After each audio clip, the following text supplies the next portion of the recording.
ముఖ్యమంత్రి చంద్రబాబు నాయుడు ఆదేశాలతో త్వరలోనే విద్యార్థులకు, పర్యాటకులకు, అటవీ సంరక్షణకు ఉపయోగపడేలా ఉప ముఖ్యమంత్రి పవన్ కళ్యాణ్, ఎంపీ పురంధేశ్వరులు 3 కార్యక్రమాలకు శంకుస్థాపన చేయనున్నారని పర్యాటక శాఖ మంత్రి కందుల దుర్గేష్ తెలిపారు. రాజమహేంద్రవరం కలెక్టరేట్ కార్యాలయంలో వివిధ శాఖలతో జరిగిన సమీక్షా సమావేశంలో మంత్రి కందుల దుర్గేష్ పాల్గొని అఖండ గోదావరి ప్రాజెక్టు శంకుస్థాపనకు సంబంధించి క్షేత్రస్థాయిలో ఏర్పాట్లు, బహిరంగ సభా వేదిక తదితర అంశాలపై పలు సూచనలు చేశారు. ముందుగా అనుకున్న ప్రకారం జూన్ 19వ తేదీన రాష్ట్ర మంత్రివర్గ సమావేశం ఉన్నందున అఖండ గోదావరి ప్రాజెక్టు శంకుస్థాపన కార్యక్రమం తేదీని మరలా ప్రకటిస్తామని తెలిపారు. ఈ సందర్భంగా మాట్లాడుతూ ఉప ముఖ్యమంత్రి పవన్ కళ్యాణ్, ఎంపీ పురంధేశ్వరులు ప్రధానంగా 3 కార్యక్రమాలను ప్రారంభించనున్నారని తెలిపారు. అందులో భాగంగా రాజమహేంద్రవరం రూరల్ నియోజకవర్గం బొమ్మూరులోని సైన్స్ మ్యూజియం ప్రారంభిస్తారని తెలిపారు. రాజానగరం నియోజకవర్గంలో అటవీ అకాడమీకి శంకుస్థాపన చేస్తారని తెలిపారు. ఈ నేపథ్యంలో ఆయా కార్యక్రమాలకు సంబంధించిన ఏర్పాట్లు ఏ విధంగా ఉండాలన్న అంశంపై తాము చర్చించామన్నారు. అంతేకాక ప్రజల్లోకి ఈ అంశాలను తీసుకువెళ్లే అంశాన్ని మాట్లాడామన్నారు. ఈరోజు వివిధ శాఖలతో జరిగినటువంటి సమీక్షలో సీనియర్ శాసనసభ్యులు, మాజీ మంత్రివర్యులు శ్రీ బుచ్చి చౌదరి గారు, రాజనగరం శాసనసభ్యులు మత్తుల బలరామకృష్ణ గారు, కలెక్టర్ గారు, ఎస్పీ గారు, ఇంకా ఇతర అధికారులు పాల్గొనడం జరిగింది. ఆంధ్రప్రదేశ్ రాష్ట్ర ఉప ముఖ్యమంత్రి శ్రీ పవన్ కళ్యాణ్ గారు త్వరలో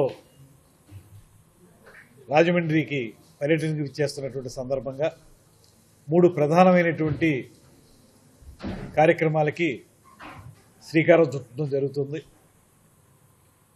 శ్రీ పవన్ కళ్యాణ్ గారు, శ్రీమతి పురంధేశ్వరి గారు, మన పార్లమెంట్ సభ్యులు, వారిద్దరూ కలిసి రాజమండ్రిలో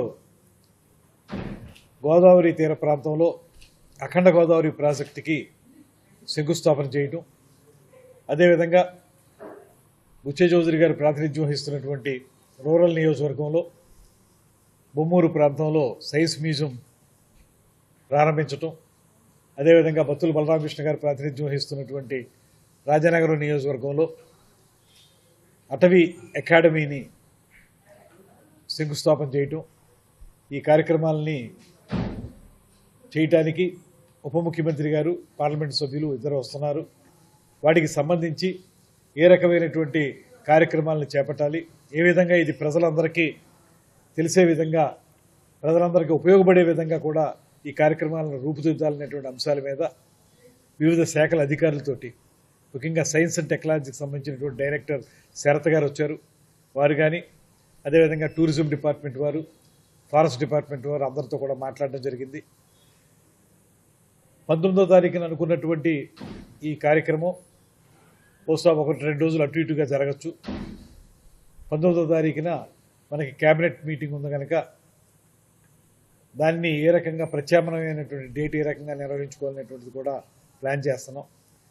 ఏదైనప్పటికీ కూడా విద్యార్థులకి, పర్యాటకులకి, అదేవిధంగా అటవీ సంరక్షణకి ఉపయోగపడేటువంటి బృహత్తరమైనటువంటి కార్యక్రమాలు కనుక వీటిని విజయవంతం చేసుకోవడానికి అధికారులు, రాజకీయ ప్రతినిధులు కలిసి ఏ రకమైనటువంటి ఒక యాక్షన్ ప్లాన్తో ముందుకు వెళ్లాలనేటువంటి దాని మీదే పూర్తి స్థాయిలో చర్చ జరిగింది. దీని ద్వారా రాబోయే రోజుల్లో వాటన్నిటినీ కూడా ముందుకు తీసుకువెళ్ళటానికి, ప్రజలకు ఉపయోగపడే విధంగా చేయడానికి ముఖ్యమంత్రి చంద్రబాబు నాయుడు గారి యొక్క ఆదేశాల మేరకు ఈ కార్యక్రమాలను నిర్వహించుకుంటున్నాం అనేటువంటి మాటని తెలియజేస్తున్నాం.